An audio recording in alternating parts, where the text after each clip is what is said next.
Alright, what's up mga correct stop? So we're here again in Chinatown together with me, with my friend Christopher. Hello, this is the second time. What are you gonna say, Christopher?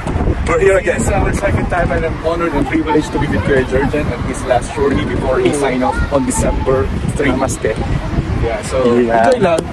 Oo guys, so ito na yung aking 2 more days sa uwi na tayo ng Pinas. Matapos na yung kontrata ko, 6 months.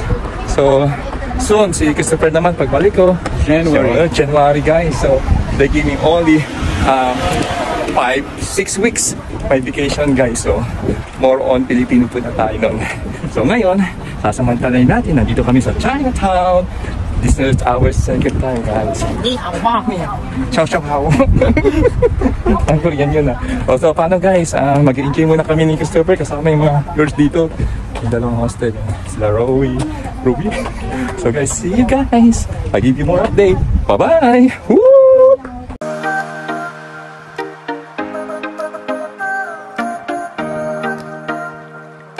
A few moments later.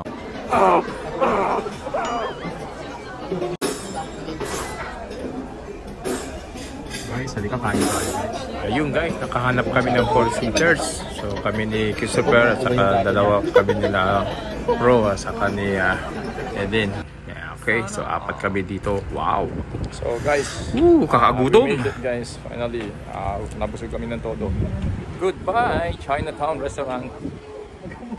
We go back to ship na. Pero we're planning to go to a shopping mall first guys. Together with me, Christopher, Ro and April.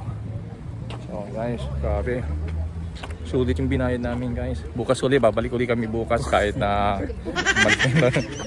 papaiwan kami dito para kumakain sa buffet. Guys, ganyan kami talaga kaano dito sa grabe, sobrang sarap. Kasi dito yung buffet na nakainan ko na sulit lahat ng pagkain kasi malasa. Totoo yan guys. Tinipid. Kung gusto nyo guys, magkita tayo dito bukas, sasagutin ko lahat kung ano man kainin.